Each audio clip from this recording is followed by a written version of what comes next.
पैसे की कमी क्यों कहां से होनी है यार, कहां पैसे की कमी होनी है। India basically is a leader in procuring weapon. पिछले 10 साल, ये तो अभी 2021-22 तक तो लार्जेस्ट आर्म्स इंपोर्टर रहा है दुनिया में। ने अपना 2025 और 26 का बजट अनाउंस कर दिया है, जिसने पूरी दुनिया को हैरान और परेशान कर दिया है। इंडिया ने $575 बिलियन का बजट अनाउंस किया है और अपने डिफेंस बजट को बढ़ाकर 6,81,000 करोड़ कर दिया है। कैंसर की मेडिसिन को टैक्स फ्री कर दिया है और 12 लाख सालाना आमदनी वालों को भी टैक्स की छूट दे दी है। और इंडिया ने अपने बजट में अपनी नेबर कंट्रीज का ख्याल रखा है और उनके लिए भी एक बड़ी रकम जो है अनाउंस कर दी है। इसी मुद्दे पे बात करेंगे आज की इस वीडियो में, तो आइए चलिए हमारे साथ। मैम, सबसे पहले तो भारत के बारे में यह है कि भारत फिलहाल बहुत ज़्यादा अग्रेसिव और प्रोग्रेसिव मूड में जा रहा है आगे, जबकि उसको पाकिस्तान के साथ कंपेयर किया जाए तो पाकिस्तान इस टाइम उसके मुकाबले में अपने जो सियासी मसाइल हैं उनमें लगा हुआ है, जबकि वो इससे भी आगे जा सकता है। लेकिन हमारे अपने जो सियासी झगड़े हैं घर के, वो नहीं ख़त्म हो रहे। जबकि भारत को देखा जाए दूसरी तरफ, बेशक हमारा हमसाया मुल्क है, तो उन्होंने ये बहुत अच्छा स्टेप किया है, जो इतनी बड़ी अमाउंट का बजट उन्होंने अनाउंस किया अपनी पब्लिक के लिए। उसके साथ इंटरनेशनल कंट्रीज को उन्होंने बहुत ज्यादा बेनिफिट्स दिए हैं। डिफेंस स्पेंडिंग स्टेप अप हो रही है, ठीक है जी, 2.5% ऑफ द जीडीपी तक जाना है। ये बहुत परेशानी की बात है भाई कि देखिए जीडीपी है ना, उस हिसाब से वो लोग बजट अपना करते हैं। पाकिस्तान के जो वसाइल है वो बहुत ज्यादा है, पर जो हमारी आपस में गवर्नमेंट्स है ना, इसको सही तरीके से यूज नहीं कर पाती। और जब वक्त आता है इनके पास इन्वेस्टमेंट का, लाइक आवाम पे पैसे लगाए जाए, तब इनको भीख मांगनी पड़ती है, डिफरेंट ममालिक के पास जाकर चंदे के लिए जाना पड़ता है कि हम लोगों को दे। आप खुद इतने काबिल क्यों नहीं बनते? कोई पाकिस्तान जो है 2011 में या 2020 में आज़ाद नहीं हुआ, 1947 का आज़ाद हुआ है। हमारे बाद जो ममालिक आई उन्होंने इतनी तरक्की कर ली, जैसा कि आपने मिसाल दी कि हमारे हमसाये ने अभी बजट का ऐलान किया, तो आप देखें ना उनके मामला कुछ हो रहा है हमारे मुकाबले में, तो ठीक है वो कर सकते हैं बजट को जो है इस तरह। लेकिन सर यही बात है ना, हम हर बात में इंडिया से अपना मुआवजा करते हैं, लेकिन मुझे लगता है हमारा उनके साथ मुआवजा बनता ही नहीं है। बजट देखने के बाद तो बिल्कुल भी नहीं बनता। उनके साथ मुआवजा बनता ही नहीं है। देखिए उनके आप जिस मर्जी फील्ड में चले जाएं, लेकिन जो वो काम करते हैं ना नियत से करते हैं। हम एज अ मुस्लिम हम लोग हैं, हमारा ईमान है, पर हम उस तरह काम नहीं करते। वो जो काम करते हैं नियत से करते हैं, वो अपनी आवाम का सोचते हैं। अभी रिसेंटली मैं स्क्रॉल कर रहा अबाउट, मैंने वो कैंसर की भी कोई उनकी अपडेट आई है, तो कैंसर की मेडिसिन देखें आपके हमारे यहाँ पे, आप एक मेडिकल स्टोर से पर्ची लेने जाए ना, 15 रुपए का पैनाडोल का पत्ता है, तो उस पर भी आपको $2 उन्होंने अपना टैक्स रखा होगा, ठीक है। और वो लोग कैंसर की मेडिसिन फ्री दे रहे हैं, अपनी टैक्स फ्री दे रहे हैं, और मेडिसिन जो है वो आवाम के लिए उन्होंने एक सहूलियात पैदा करे ना। दोस्तों, आज बहुत बड़ी खबर के साथ नायला पाकिस्तानी पर मैं हाजिर हो चुकी हूँ। जैसे कि हर तरफ एक ही चर्चा है, यूनियन बजट इंडिया ने जो पेश किया। अगर इसके अमाउंट की बात करूँ तो दिल थाम के बैठ जाए, गिरना नहीं डरना नहीं जी। हम बात कर रहे हैं 50 लाख करोड़ इंडियन रुपीस का ये जो है यूनियन बजट पेश किया गया। लेकिन ट्विस्ट क्या हुआ है? ट्विस्ट ये हुआ है कि इंडिया ने इस बजट में से 120 करोड़ INR दे दिया है बांग्लादेश को, और बांग्लादेश ने हंसी खुशी ये पैसा इकट्ठा कर लिया है। इंडिया के अंदर लोग इस वक्त इतने गुस्से में है कि वो बांग्लादेश जो हमें आंखें दिखा रहा है, वो बांग्लादेश जो पाकिस्तान से दोस्ती कर रहा है, वो बांग्लादेश जो अपनी आर्मी को फेब में पाकिस्तानी आर्मी से ट्रेनिंग करवाने जा रहा है, और उसी बांग्लादेश को मोदी सरकार ने 120 करोड़ रुपए बजट में से दे दिए हैं। बांग्लादेश पाकिस्तान के साथ खड़ा है और उसके बावजूद भी इंडिया ने इतनी बड़ी अमाउंट दे दी, क्यों? ख्याल में अभी जो ये यूनस सरकार है ये इलेक्टेड सरकार नहीं है। अच्छा। और यानी बांग्लादेश के जो अवाम है उन्होंने मुंतखब नहीं किया है, हाँ। लेकिन फिर भी इंडिया अपनी पोजीशन बचाने के लिए कोशिश कर रहा है, उनको पैसे दे रहा है। हाँ। उधर से चाइना भी वहाँ पे इन्वेस्टमेंट कर रहा है, यानी वो उनको ऐसे लोन दे रहा है, 1% पे उनको लोन दे रहा है, और उनको कहते हैं कि तुम लोगों ने पैसे 20-20 साल बाद देने हैं। जाहिर बात है इकोनॉमिक सिनेरियो जो है, सेक्टरिज्म जो है वो भी ज़्यादा है, इंडियन इकोनॉमी ज़्यादा है, इंडियन के सेक्टर्स जो है वो बहुत ज़्यादा है। ये एक डिफरेंस तो ये है। दूसरी बात यह है कि जाहिर बात है वो हमारे से इकोनॉमिकली स्ट्रॉन्ग है। हमारे यहाँ अब ये जो भी बजट पेश होता है ना, अब लास्ट टाइम हमारा 68 बिलियन का था, 78 बिलियन का था, जिसमें से हमारे पास 45 बिलियन जो था वो हमारा रेवेन्यू था। रिमेनिंग हमने एड्स और लोन लेके उसको फुलफिल किया था। और उसके बाद आप ये देख लें कि जो है प्रोविंसेस को बजट देने के बाद, उनके फंड्स देने के बाद, फेडरल गवर्नमेंट के पास तो इवन के अपनी सैलरीज देने के लिए भी पैसे नहीं होते। इंडिया की रूटीन है कि इंडिया के पास, इंडिया एक तो IMF के चुंगल से आज़ाद है, इंडिया के पास जो भी बजट आता है ना उसका रेवेन्यू कलेक्टेड बजट होता है, उसका अपना बजट नहीं होता। इस बजट की खासियत ये थी कि उसमें उन्होंने यूनियन बजट का भी नाम दिया है इसको।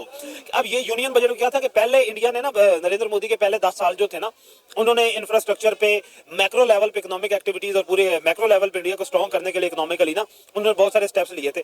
अब वो वापस आए हैं कॉमन पब्लिक की तरफ, मिडिल क्लास की तरफ। अब आप ये देखें कि उन्होंने जो सबसे बड़ा इकदाम ये उठाया कि उन्होंने कहा कि 12,75,000 इनकम वाले लोग जो हैं वो टैक्स फ्री हैं, यानी कि उनकी सालाना इनकम अगर 12,75,000 है तो उनको टैक्स एग्जेम्पशन है। उससे बाद अगर उनका टैक्स जो सैलरी रेट जो है वो रिवाइज होता है, इनकम रेट रिवाइज होता है, तो आगे उन्होंने 20 लाख तक कहा हुआ है कि उस पर हम लोग वो भी 3% टैक्स लेंगे। अब पाकिस्तान में आप देखें कि 6 लाख तक सालाना इनकम आपकी एग्जेम्प्ट है, उससे ज्यादा अगर आपकी इनकम होती है तो उस पे अगर 6 लाख से 12 लाख है 5%, 12 से 24 है तो डिफरेंस अमाउंट का 10% जो वो पे किया जाता है। सेकंड क्या उन्होंने किया, वुमेन एम्पावरमेंट के लिए उन्होंने, जाहिर बात है उनकी जो फाइनेंस मिनिस्टर निर्मला जी वो भी वुमेन है, और अब उन्होंने जो है बॉल उन्हीं की पॉकेट में डाल दिया कि आपने वुमेन के लिए आपने करना है, क्योंकि इंडिया में सब इशू यही चल रहा था कि वुमेन एम्पावरमेंट जो है ना, उन्हें ये लगता था, अपोजिशन ये कहती थी कि ये कम है, वुमेन पे आप लोग इन्वेस्टमेंट नहीं कर रहे हैं, वुमेन घरों में बेरोजगार बैठी हुई है, उनके पास कोई जॉब अपॉर्चुनिटी नहीं है, वो कि जो अनस्किल्ड है। अब उन्होंने क्या किया कि उन्होंने 5 लाख वुमेन को जो लोन देना शुरू किया, 5 लाख का लोन जो है, और वो भी टोटल प्योर मेरिट बेसिस पे, जो भी उनके मेरिट की पॉलिसी होगी उस पर जो भी फुलफिल करेंगे पूरा उतरेंगी। और ये है कि न्यू बिजनेस अगर आप लोग स्टार्ट करते हैं, जो एग्जिस्टिंग बिजनेस चल रहा है उसमें तो उन्होंने 20 लाख से 50-60 लाख तक का दिया हुआ है।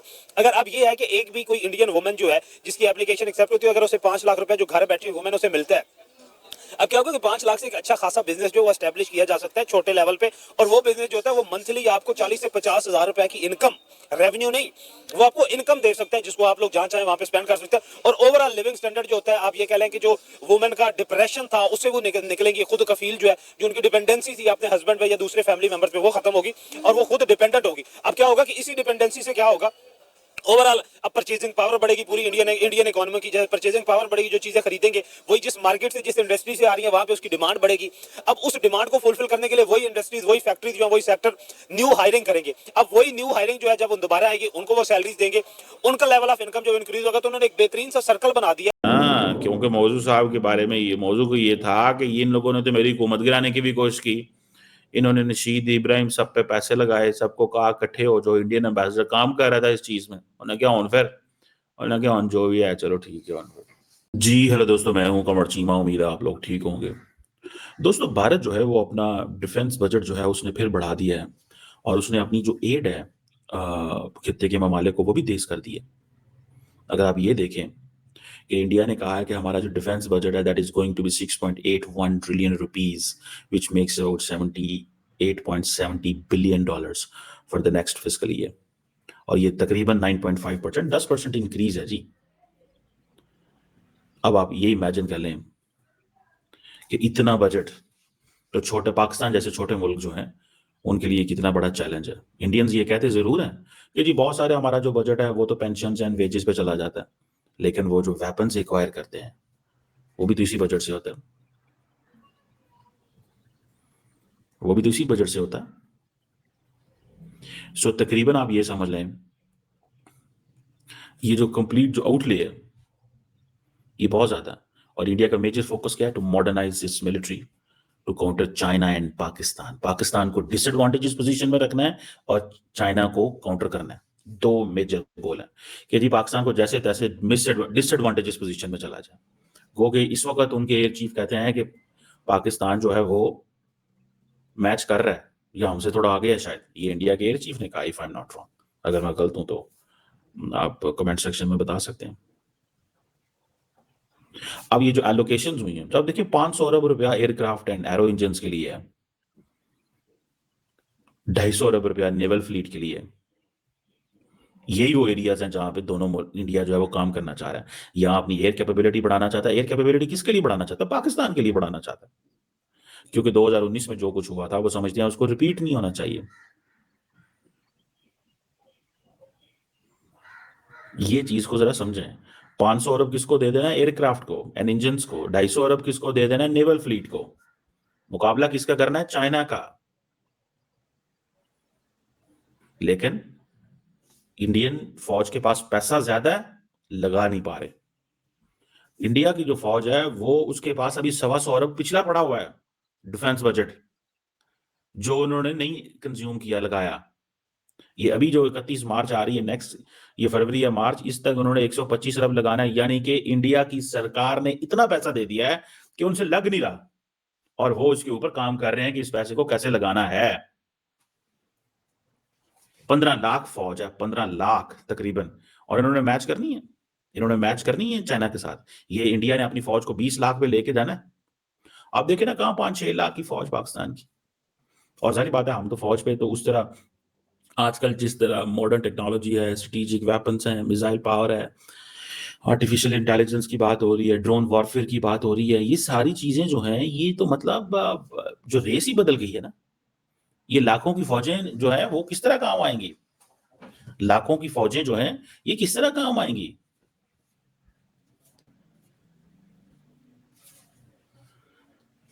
ये चीज है, थोड़ी सी इसको समझने की जरूरत है। मैं समझता हूँ इसको देखने की जरूरत है। और अगर आप इसको देखें, ये उनका स्टाइल को समझना पड़ेगा। ये मोदी 3.0 जो है, इसमें निर्मला सीताराम जो मैडम है उनकी फाइनेंस मिनिस्टर, भाई उसने को $5-6 अरब डिफेंस बजट बढ़ा दिया। कहाँ $74 अरब पिछले साल, और कहाँ इस साल जो है वो 78-9, $4 अरब फिर बढ़ गए। अब हम तो नहीं ये बढ़ा सकते ये बजट, हम तो नहीं ये बजट बढ़ा सकते ना, हमारे पास रिसोर्सेज ही नहीं है। We don't have this money, we don't have this money, we do not have that money भाईजान, हमारे पास ये रिसोर्सेज नहीं है। हमारे पास ऐसा पैसा नहीं है कि हम $74 अरब वो लगा रहे हैं। हम $74 अरब हो तो हम तो मतलब we will be far ahead from India.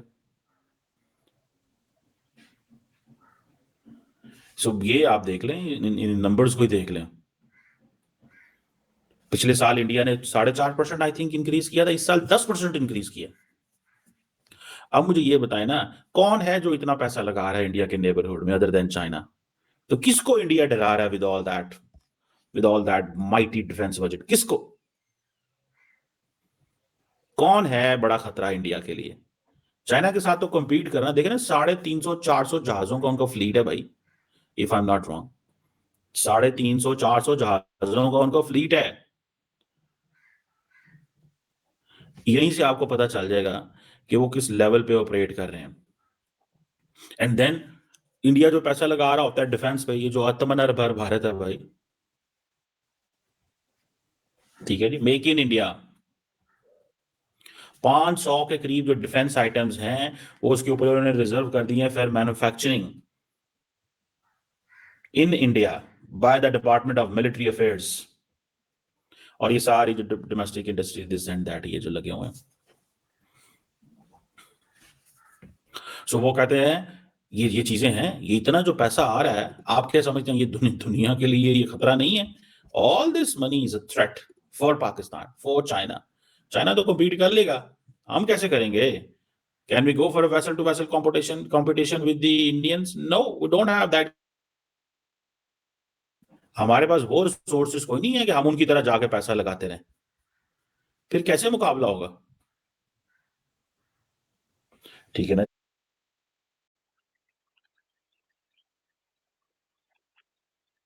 India ने अपना 2025 और 26 का बजट अनाउंस कर दिया है, जिसने पूरी दुनिया को हैरान और परेशान कर दिया है। इंडिया ने $575 बिलियन का बजट अनाउंस किया है और अपने डिफेंस बजट को बढ़ाकर 6,81,000 करोड़ कर दिया है। कैंसर की मेडिसिन को टैक्स फ्री कर दिया है और 12 लाख सालाना आमदनी वालों को भी टैक्स की छूट दे दी है। और इंडिया ने अपने बजट में अपनी नेबर कंट्रीज का ख्याल रखा है और उनके लिए भी एक बड़ी रकम जो है अनाउंस कर दी है। इसी मुद्दे में बात करेंगे आज की इस वीडियो में, तो आइए चलिए हमारे साथ। जाहिर बात है इकोनॉमिक सिनेरियो जो है, सेक्टरिज्म जो है वो भी ज्यादा है, इंडियन इकोनॉमी ज्यादा है, इंडियन के सेक्टर जो है वो बहुत ज्यादा है। ये एक डिफरेंस तो ये है। दूसरी बात ये है कि जाहिर बात है वो हमारे से इकोनॉमिकली स्ट्रॉन्ग है। हमारे यहाँ आप ये जो भी बजट पेश होता है ना, अब लास्ट टाइम हमारा 68 बिलियन का था, 78 बिलियन का था, जिसमें से हमारे पास 45 बिलियन जो था वो हमारा रेवेन्यू था, रिमेनिंग हमने एड्स और लोन लेके उसको फुलफिल किया था। और उसके बाद आप ये देख लें कि जो है प्रोविंसेस को बजट देने के बाद, उनके फंड्स देने के बाद फेडरल गवर्नमेंट के पास तो इवन कि अपनी सैलरीज देने के लिए भी पैसे नहीं होते। इंडिया की रूटीन है कि इंडिया एक तो IMF के चुंगल से आजाद है। इंडिया के पास जो भी बजट आता है ना उसका रेवेन्यू कलेक्टेड बजट होता है, उसका अपना बजट नहीं होता। इस बजट की खासियत ये थी कि उसमें उन्होंने यूनियन बजट का भी नाम दिया है इसको। अब ये यूनियन बजट क्या था कि पहले इंडिया ने ना, नरेंद्र मोदी के पहले 10 साल जो थे ना, उन्होंने इंफ्रास्ट्रक्चर पे, मैक्रो लेवल पे इकोनॉमिक एक्टिविटीज और पूरे मैक्रो लेवल पे इंडिया को स्ट्रॉन्ग करने के लिए इकोनॉमिकली ना उन्होंने बहुत सारे स्टेप्स लिए थे। अब वो वापस आए हैं कॉमन पब्लिक की तरफ, मिडिल क्लास की तरफ। अब आप ये देखें कि उन्होंने जो सबसे बड़ा इकदाम ये उठाया कि उन्होंने कहा कि 12,75,000 इनकम वाले लोग जो हैं वो टैक्स फ्री हैं, यानी कि उनकी सालाना इनकम अगर 12,75,000 है तो उनको टैक्स एग्जाम्पशन है। उससे बाद अगर उनका टैक्स जो सैलरी रेट जो है वो रिवाइज होता है, इनकम रेट रिवाइज होता है, तो आगे उन्होंने 20 लाख तक कहा हुआ है कि उसमें हम लोग वो भी 3% टैक्स लेंगे। अब पाकिस्तान में आप देखें कि 6 लाख तक सालाना इनकम आपकी एग्जाम्प्ट है, उससे ज्यादा अगर आपकी इनकम होती है तो उस पर अगर 6 लाख से 12 लाख है 5%, 12 से 24 है तो डिफरेंस अमाउंट का 10% जो वो पे किया जाता है। सेकंड क्या उन्होंने किया, वुमेन एम्पावरमेंट के लिए उन्होंने, जारी बात है उनकी जो फाइनेंस मिनिस्टर है निर्मला जी, वो भी वुमेन है, और अब उन्होंने जो है बॉल उन्हीं की पॉकेट में डाल दिया कि आपने वुमेन के लिए आपने करना है, क्योंकि इंडिया में सब इशू यही चल रहा था कि वुमेन एम्पावरमेंट जो है ना, उन्हें ये लगता था, अपोजिशन ये कहती थी कि ये कम है, वुमेन पे आप लोग इन्वेस्टमेंट नहीं कर रहे हैं, वुमेन घरों में बेरोजगार बैठी हुई हैं, उनके पास कोई जॉब अपॉर्चुनिटी नहीं है, वो कि जो अनस्किल्ड है। अब उन्होंने क्या किया कि उन्होंने 5 लाख वुमेन को जो लोन देना शुरू किया, 5 लाख का लोन जो है, और वो भी टोटल प्योर मेरिट बेसिस पे, जो भी उनके मेरिट की पॉलिसी होगी उस पर जो भी फुलफिल करेंगे पूरा उतरेंगी। और ये है कि न्यू बिजनेस अगर आप लोग स्टार्ट करते हैं, जो एग्जिस्टिंग बिजनेस चल रहा है उसमें तो उन्होंने 20 लाख से 50-60 लाख तक का दिया हुआ है। अगर अब ये है कि एक भी कोई इंडियन वुमेन जो है जिसकी एप्लीकेशन एक्सेप्ट होती है, अगर उसे 5 लाख रुपए जो घर बैठी हुई वुमेन उसे मिलता है, अब क्या होगा कि 5 लाख से एक अच्छा खासा बिजनेस जो एस्टेब्लिश किया जा सकता है छोटे लेवल पे, और वो बिजनेस जो होता है वो मंथली आपको 40 से 50 हजार रुपए की इनकम, रेवेन्यू नहीं, वो आपको इनकम दे सकता है, जिसको आप लोग जहां चाहे वहां पे स्पेंड कर सकते हैं। और ओवरऑल लिविंग स्टैंडर्ड जो होता है, आप ये कह लें कि जो वुमेन का डिप्रेशन था उससे वो निकलेंगी, खुद कफील जो है, जो उनकी डिपेंडेंसी थी अपने हस्बैंड पे या दूसरे फैमिली मेंबर पे, वो खत्म होगी और वो खुद डिपेंडेंट होगी। अब क्या होगा कि इसी डिपेंडेंसी से क्या होगा, ओवरऑल अब परचेजिंग पावर बढ़ेगी, पूरी इंडियन इकोनॉमी की जो परचेजिंग पावर बढ़ेगी, जो चीजें खरीदेंगे वही जिस मार्केट से जिस इंडस्ट्री से आ रही है वहां पे उसकी डिमांड बढ़ेगी। अब उस डिमांड को फुलफिल करने के लिए वही इंडस्ट्रीज, वही फैक्ट्रीज जो है, वही सेक्टर न्यू हायरिंग करेंगे। अब वही न्यू हायरिंग जो है जब वो दोबारा आएगी, उनको वो सैलरीज देंगे, उनका लेवल ऑफ इनकम जो इंक्रीज होगा, तो उन्होंने एक बेहतरीन सा सर्कल बना दिया।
Like, comment, and subscribe.